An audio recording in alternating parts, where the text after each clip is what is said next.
Hello everyone, good evening to all of you. This is Divya. आप सभी का स्वागत है हमारे सेशन में। और आज हम लोग एक बहुत इंपॉर्टेंट टॉपिक डिस्कस करने वाले हैं जिसका नाम है बायोडाइवर्सिटी, यानी कि जैव विविधता। ये आपकी सीईटी, आरएएस, आपका जो आपका ग्रेड 1 है, फर्स्ट ग्रेड, इन सभी के लिए बहुत बहुत ज़्यादा इम्पॉर्टेंट है।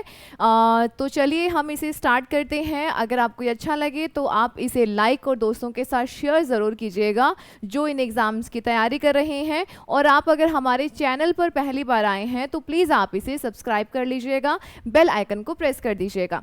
तो चलिए स्टार्ट करते हैं कि बायोडाइवर्सिटी क्या है, यानी कि जैव विविधता क्या है। जब आप इस शब्द को देखेंगे ना, पता है क्या होता है, कई बार जैसे कि हमारे कुछ वर्ड्स हैं ना, हमें समझ नहीं आता कि ये पर्टिकुलर क्या वर्ड्स हैं, बहुत बड़े बड़े हैं, तो आप ना उनको तोड़ दें, ब्रेक कर दें। तो जब आप उनको ब्रेक करेंगे ना शब्दों को, तो आप उनके अर्थ, उनके मीनिंग जो है बहुत आसानी से समझ पाएंगे। जैसे कि यहाँ पे एक शब्द है, अब देखने में तो लगेगा कि यार पता नहीं क्या है, बायोडाइवर्सिटी, मतलब समझ नहीं आ रहा। ठीक है, तो आपको यहाँ पे ना बस इनको अलग अलग कर देना है, तोड़ देना है। बायो और डाइवर्सिटी यानी कि जैव और विविधता, मतलब कि एक पर्टिकुलर, एक ऐसा एरिया जहाँ पर आपको जीवों में, मतलब कि जो लिविंग ऑर्गेनिजम्स हैं, यानी कि जो सजीव हैं, उनके अंदर आपको बहुत सारी विविधता, मतलब बहुत सारे प्रकार के जीव जंतु। अब देखो लिविंग्स कौन से हैं, जैसे कि जीव जंतु हैं, ह्यूमंस, हम हैं, उसके अलावा आपके पेड़ पौधे हैं, तो ये लिविंग्स है ना, सजीव हैं। तो हमें क्या चाहिए, सजीवों में बहुत सारी वैरायटी चाहिए, डिफरेंट टाइप के टाइप्स होने चाहिए, उनकी किस्म होनी चाहिए। जैसे कि स्पीशीज़ हैं, बहुत सारे प्रकार की मछलियां हैं, मतलब पेड़ पौधे हैं डिफरेंट टाइप के, बहुत सारे प्रकार के। तो अगर ये आपको पर्टिकुलर किसी जगह पे मिल रहे हैं, बहुत सारी वैरायटी देखने को मिल रही है, उसे ही आप कहते हैं जैव विविधता। यानी कि अगर आपको किसी पर्टिकुलर एरिया पे जीवों में बहुत सारी डाइवर्सिटी देखने को मिलती है, उसे ही हम कहते हैं जैव विविधता। आई होप ये शब्द आप अच्छे से समझ गए होंगे। देखिएगा, तो आगे हम इसको डिस्कस करते हैं। बहुत इंपॉर्टेंट टॉपिक है, इसकी एक एक लाइन बहुत इंपॉर्टेंट है।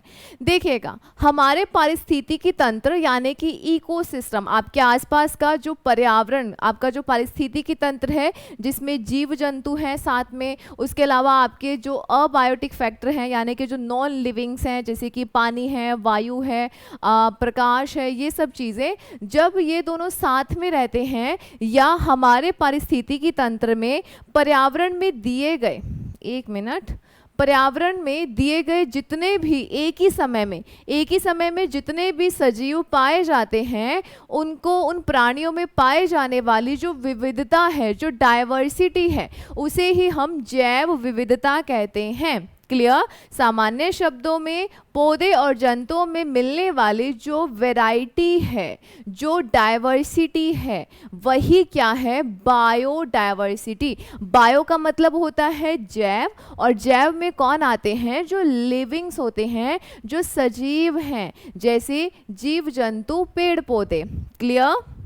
देखिएगा, ये शब्द सबसे पहले वॉल्टर जी रॉजन इन्होंने दिया था, बट पिता कौन कहलाता है, फादर ऑफ बायोडाइवर्सिटी, देन आपका आंसर होगा विल्सन, क्योंकि इन्होंने इसे लोगों में बहुत ज़्यादा लोकप्रिय बनाया।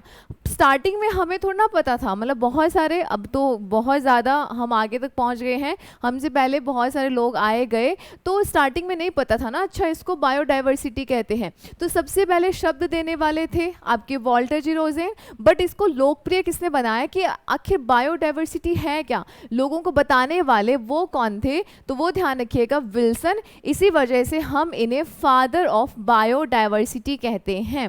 क्लियर? नेक्स्ट देखिएगा, आगे चलते हैं। 3 टाइप के हमारे पास हमें बायोडाइवर्सिटी देखने को मिलते हैं। एक तो है स्पीशीज, ठीक है, इसको हम डिस्कस करेंगे वन बाय वन। दूसरा है जेनेटिक, एंड थर्ड है आपका इकोसिस्टम बायोडाइवर्सिटी। आखिर मतलब क्या है, प्रजाति जैव विविधता, अनुवांशिक जैव विविधता, पारिस्थितिकी जैव विविधता।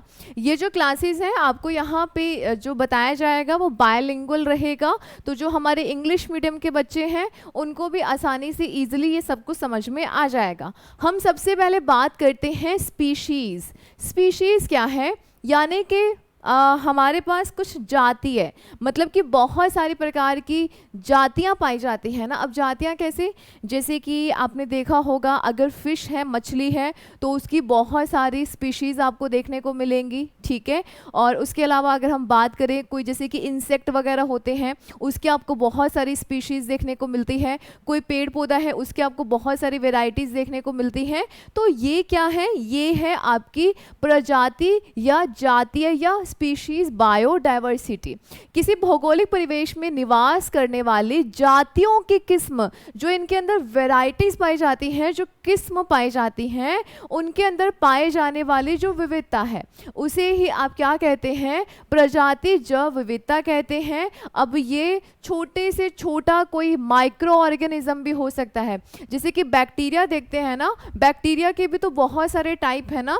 वैसे ही वायरस को देखेंगे, वायरस के बहुत सारे टाइप हैं। प्रोटोजोआ है तो वो डिफरेंट टाइप के हैं। उसके अलावा वहाँ से लेकर ह्यूमन तक, मनुष्य तक, मनुष्य में भी तो बहुत सारी प्रजाति वगैरह पाई जाती है ना, बहुत सारी जातियाँ वगैरह हैं। तो इनके अंदर जो पाई जाने वाली जो विविधता है उसे ही प्रजाति या फिर स्पीशीज बायोडायवर्सिटी कहते हैं। तो हमें जो इनके अंदर जो वेराइटीज़ मिलती है वही है आपकी स्पीशीज बायोडायवर्सिटी। फॉर एग्जाम्पल जैसे कि ये बहुत सारी किस्म हैं हमारे पास, ठीक है, ये आपकी होगी स्पीशीज बायोडायवर्सिटी। जैसे कि हमारे एनवायरनमेंट के अंदर आपको लॉयन भी मिलेगा, यानी कि आप ऐसे बोल सकते हैं कि हमारे पास कुछ जंतु ऐसे होते हैं जो शाकाहारी होते हैं, जो सब पेड़ पौधों पे डिपेंड है, कुछ ऐसे होते हैं जो मांसाहारी होते हैं। तो हमारे पास बहुत सारे जानवरों की वेराइटीज़ है ना, बहुत अलग अलग प्रकार के हमारे पास जानवर हैं, जैसे कि लॉयन है, कुछ पक्षी हैं, हाथी है, उसके अलावा सांप है, मतलब बियर, भालू वगैरह है। तो डिफरेंट जो वेराइटीज़ हैं उसे ही आप कहते हैं स्पीशीज बायोडायवर्सिटी।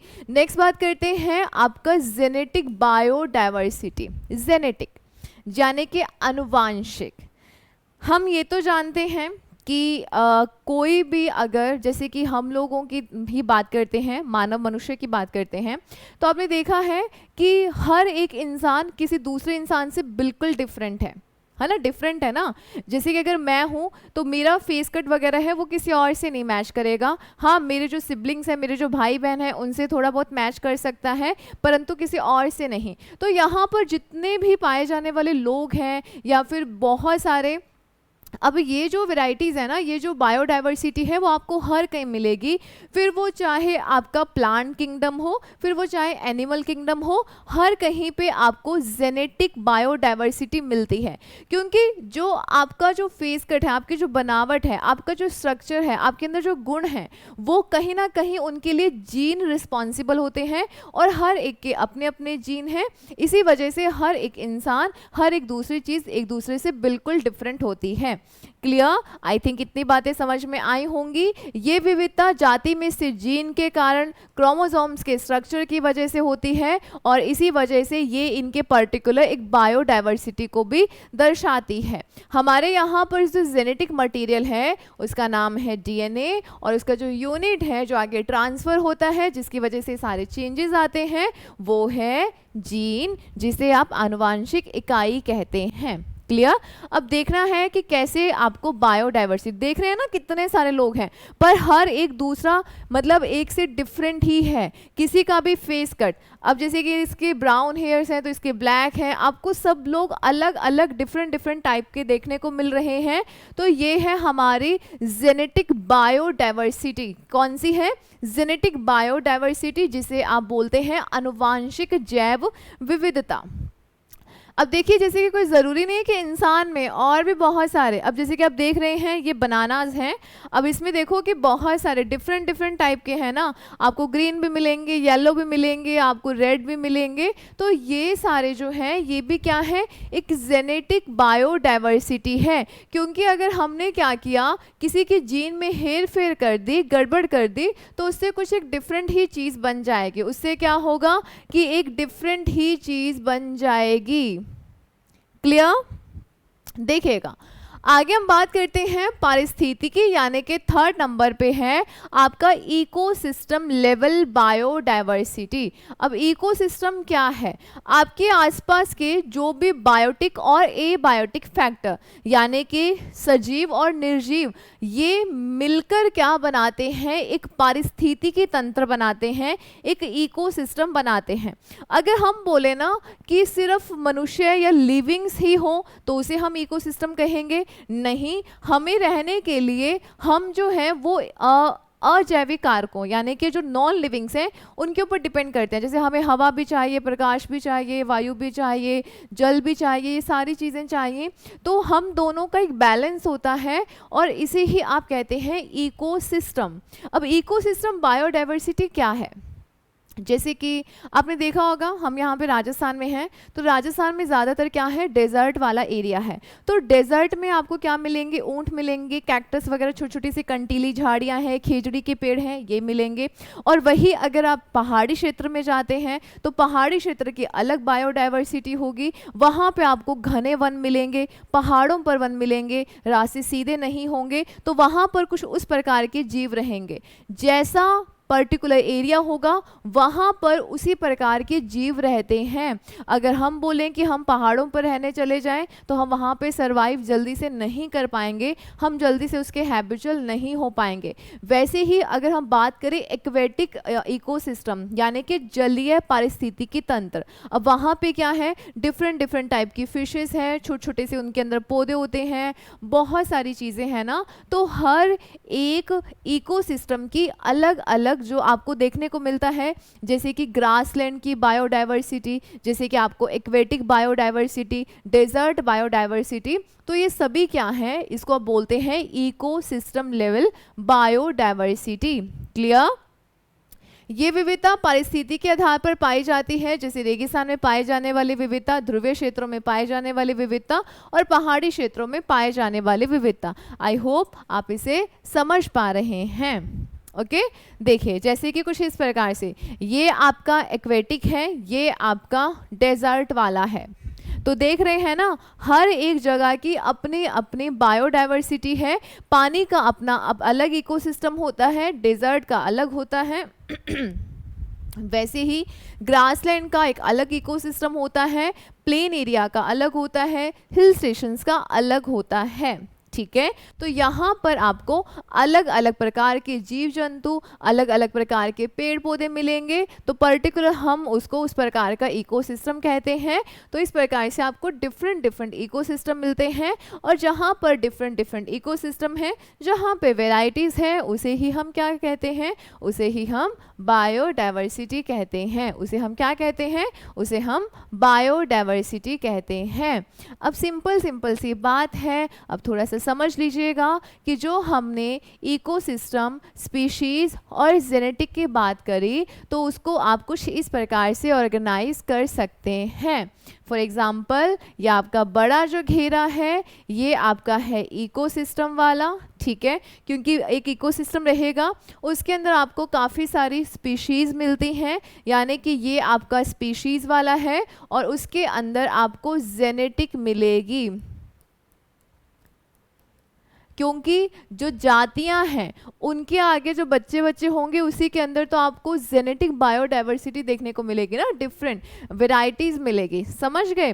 तो ये आपका पूरा बड़ा जो घेरा है वो है इकोसिस्टम, उसके अंदर फिर आपका स्पीशीज़ है, फिर आपका जेनेटिक आता है, फिर आपका जेनेटिक रहेगा। क्लियर? चलिए आगे हम थोड़ी सी बात करते हैं कि मैम हम इसको मेज़र कैसे करेंगे, कहाँ पर कितनी बायोडायवर्सिटी है। तो इसके लिए ना हमने कुछ पैरामीटर डिसाइड किए हैं, जैसे अल्फ़ा, जैसे बीटा, जैसे गामा बायोडायवर्सिटी। कैसे? देखिएगा, अल्फा क्या है? एक ही प्रजाति में जीवों की संख्या। मान लीजिएगा कोई पर्टिकुलर एक आपके पास स्पीशीज है, उसके अंदर कितने जीव हैं, कोई भी स्पीशीज है उसके अंदर कितने जीव हैं उसी वैरायटी के, उसे आप कहते हैं अल्फा बायोडायवर्सिटी। क्लियर? बीटा क्या होगा? किन्हीं दो पारिस्थितिकी तंत्र, आपके पास कोई दो इकोसिस्टम है, एक इकोसिस्टम, दो इकोसिस्टम, उस पर वहाँ पर जीवों में कैसे बदलाव आ रहा है, उनका रहन सहन वो किस पे डिपेंड कर रहे हैं, उनकी स्थिति में किस प्रकार से बदलाव आ रहा है, वो आपका है आपका बीटा बायोडायवर्सिटी। थर्ड है गामा, जितने भी पारिस्थितिकी तंत्र हैं उनके अंदर जीवों की कितनी संख्या है उसे आप मेजर करते हैं गामा बायोडायवर्सिटी। ये इतना सारा मतलब सारे इकोसिस्टम को मिला के जो आपके बायोडायवर्सिटी है, जीवों की संख्या है, वो तो है गामा। फिर उसके अंदर आ जाता है बीटा, कि मतलब दो पारिस्थितिकी तंत्र के बीच में कैसे बदलाव बदलाव आ रहा है जीवों की संख्या में, वो है आपका बीटा। फिर उसके अंदर आ जाएगा अल्फा, कि एक ही स्पीशीज के जीवों की संख्या कितनी है, वो है आपका अल्फा बायोडायवर्सिटी। ओके तो ये है आपका अल्फा, बीटा और गामा। अल्फा पर्टिकुलर सिंगल के अंदर जितने भी जीवों की संख्या है, बीटा किसी दो आपकी इकोसिस्टम के अंदर जीवों की संख्या में कैसे बदलाव हो रहा है, एंड थर्ड है जितने भी टोटल आपके इकोसिस्टम है उनके अंदर जीवों की संख्या, वो है गामा बायोडायवर्सिटी। अब ना एक चीज़ ध्यान रख लीजिएगा, यहाँ से क्वेश्चन बनता है इनमें से कौन सा स्टेटमेंट सही नहीं है, आपको अल्फा बीटा गामा तीनों को दे देगा, या फिर आपसे पूछ लिया जाएगा कि जो अल्फा बायोडायवर्सिटी है वो क्या होता है, बीटा बायोडायवर्सिटी क्या होता है, और गामा बायोडायवर्सिटी क्या होता है। इस तरीके से आपके क्वेश्चंस पूछे जाते हैं। ओके नेक्स्ट देखिएगा, आगे चलते हैं बायोडायवर्सिटी ग्रेडियंट्स यानी कि प्रवणता। प्रवणता क्या है, जैव विविधता में परिवर्तन की दर। बायोडायवर्सिटी में जो चेंज होता है ना, तो चेंज रेट ऑफ चेंज को हम क्या बोलते हैं, ग्रेडियंट्स कहते हैं। आपको ये चीज़ ध्यान रखना है, हम थोड़ा सा यहाँ पर चलते हैं, आपको ये बातें इसको थोड़ा सा देखिएगा। ये आपका पूरा ग्लोब, ये आपका इक्वेटर जिसे आप भूमध्य रेखा कहते हैं, ठीक है। तो जैसे जैसे आप ऊपर की तरफ पोल्स की तरफ जाएंगे ना, जैसे जैसे आप पोल की तरफ जाते हैं ऊपर या नीचे की तरफ, तो डाइवर्सिटी में ना कमी होने लग जाती है। किसी भी इंसान को या किसी भी जीव जंतु को रहने के लिए क्या चाहिए, आवास चाहिए अच्छा सा, उसको खाने पीने की सारी व्यवस्था हो जाए, पानी वानी सब अच्छे से मिले, वहीं पर तो वो सरवाइव कर सकता है ना। आज हमें कोई ऐसे डेजर्ट में छोड़ दे, ना तो वहाँ पे घर है ना वहाँ पे पानी की सुविधा है, कुछ भी नहीं है, तो क्या हम वहाँ पे सरवाइव कर पाएंगे क्या। या फिर किसी ऐसे हिल स्टेशन पे छोड़ दे जहाँ पे बर्फ़ ही बर्फ़ है, वहाँ पे कुछ भी नहीं है, रहने लायक खाने लायक पीने लायक कुछ नहीं है, तो आप क्या वहाँ पे सरवाइव कर पाओगे क्या, नहीं ना। एक हमें रहने के लिए कम से कम जो बेसिक फंडामेंटल जो हमारी चीज़ें होती हैं, मूलभूत जो इकाइयां हैं, वो तो कम से कम फुलफिल हो ना। रहने के लिए आवास हो, खाने पीने का सामान हो, अगर इतना होगा वहीं पर ही तो आपको बायोडायवर्सिटी मिलेगी, ठीक है। तो यहाँ पे आपको ये चीज़ ध्यान रखना है कि जैसे जैसे आप यहाँ पे पोल की तरफ जाते हैं ना, ये है आपका नॉर्थ पोल और ये है आपका साउथ पोल। अब पोल्स पे क्या है, सूरज की जो लाइट है वो डायरेक्ट तो पहुँचती नहीं है। अब डायरेक्ट नहीं पहुँचती है तो यहाँ पर जो टेम्परेचर होता है वो बहुत कम होता है, टेम्परेचर बहुत कम होता है। बर्फ़ होगी तो आप क्या मुझे बताएं कि सभी जीव जंतु वहाँ पे सरवाइव कर पाएंगे क्या, नहीं ना। वहाँ पे कौन सरवाइव कर पाएगा, जो ऐसे ठंडे इलाकों में रह सकता है, जो ऐसे बर्फ़ वाले क्षेत्रों में रह सकता है, वही सिर्फ यहाँ पे सरवाइव कर पाएगा। जैसे कि आपके भालू वालू आते हैं वही यहाँ पे करेंगे, बाकी यहाँ पे सरवाइव नहीं कर पाएंगे। अब यहाँ पे देखिएगा इक्वेटर, सूरज की जो किरणें हैं ना वो ज़्यादातर इस वाले एरिया पर सीधी पड़ती हैं। अब यहाँ पर अगर सूरज की किरणें सीधी पड़ेंगी,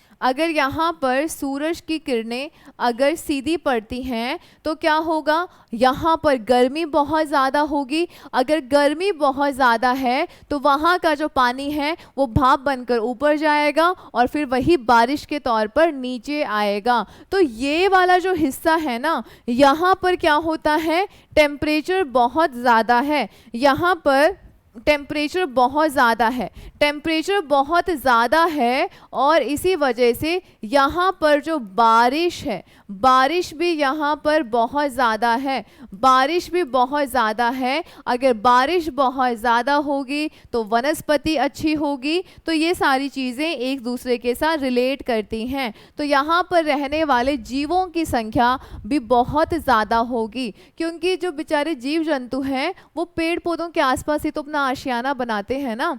तो इसी वजह से अब जहाँ पे वनस्पति अच्छी, वहाँ पे जीव जंतु भी अच्छे और वहाँ पर आपको वैरायटी भी बहुत अच्छी मिलेगी। इसी वजह से ये वाला जो एरिया है, यहाँ पर आपको बायोडायवर्सिटी काफ़ी अच्छी देखने को मिलती है। क्लियर? ठीक है, देखिएगा ये आपका नॉर्थ पोल है, ये आपका 23.5 डिग्री पर आपका है कर्क रेखा और इधर है आपके 23.5 डिग्री। अगर आप साउथ की तरफ जाते हैं तो ये है मकर रेखा। तो ये वाला जो एरिया है, यहाँ पर आपको बायोडायवर्सिटी सबसे ज़्यादा देखने को मिलती है। जैसे जैसे आप पोल की तरफ जाएंगे बायोडायवर्सिटी में, यानी कि ध्रुवों की तरफ जाते हैं, तो बायोडायवर्सिटी में कमी हो जाएगी। ठीक है, विषुवत रेखा, इक्वेटर, भूमध्य रेखा एक ही बात है। ध्रुवों की ओर जाने पर जैव विविधता में कमी आती है। जहां पर मौसमी परिवर्तन सबसे कम होते हैं वहां पे जीव जंतु अच्छे से सरवाइव कर सकते हैं और वहां पर जैव विविधता भी अच्छी होती है। पर्वतीय क्षेत्रों में ऊंचाई के बढ़ने पर जैव विविधता में कमी आती है। यहां से डायरेक्ट सीधा लाइन से क्वेश्चन बन जाते हैं, तो इसी वजह से बहुत ही ज़्यादा इंपॉर्टेंट है, इन्हें आप अच्छे से नोट डाउन कर लीजिएगा। ओके, तो ये कुछ बातें हैं जो आप यहाँ पर ध्यान रखना है कि किस प्रकार से जैसे जैसे आप पोल्स की तरफ जाएंगे बायोडायवर्सिटी यहाँ पे सबसे ज़्यादा, फिर यहाँ थोड़ी कम, फिर यहाँ थोड़ी कम, फिर यहाँ थोड़ी कम और यहाँ पे सबसे कम आपको देखने को मिलेगी। ऐसे ही नीचे की तरफ भी होगा। क्लियर?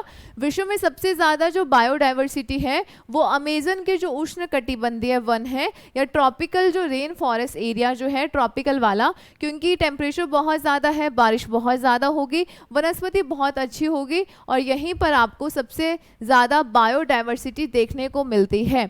ये जंगल बहुत ज़्यादा घने हैं, ब्राज़ील, पेरू वगैरह इस एरिया में आपको अमेजन वर्षा वन ही कहते हैं। आए दिन यहाँ पर जंगलों में आग लगती रहती है, यह आपने सुना होगा, गर्मी के टाइम पे आप ये न्यूज़ देखते भी होंगे।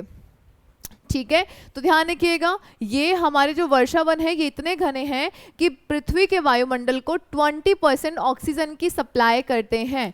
हम जानते हैं ना कि हमें जो ऑक्सीजन है वो पेड़ों से तो मिलती है, हमारे जो पेड़ हैं वो हमसे CO2 ले लेते हैं, बदले में हमें ऑक्सीजन बना के देते हैं। तो 20% ऑक्सीजन की सप्लाई जो है वो अमेजन कटिबंधीय वर्षा वन ही करते हैं। इसी वजह से हम इन्हें पृथ्वी के फेफड़े भी कहते हैं, हम इन्हें पृथ्वी के फेफड़े भी कहते हैं। और सबसे ज़्यादा जैव विविधता उष्ण कटिबंधीय आपके जो ट्रॉपिकल क्लाइमेट जोन होता है उसके अंदर ही सबसे ज़्यादा देखने को मिलती है, जो आपका इक्वेटर के आसपास का एरिया है।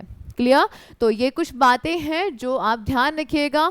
कल हम ये जानेंगे कि हॉटस्पॉट एरियाज क्या होते हैं और जो हमारी बायोडायवर्सिटी है इसका इम्पॉर्टेंस क्या है, इसको हम कैसे बचा सकते हैं, इसके संरक्षण की क्या क्या विधियां हैं, वो सारी चीज़ें हम कल की क्लास में ही कवर कर लेंगे। मिलते हैं नेक्स्ट सेशन में। Take care. सेशन अच्छा लगे तो लाइक और दोस्तों के साथ शेयर ज़रूर कीजिएगा। Take care, bye bye.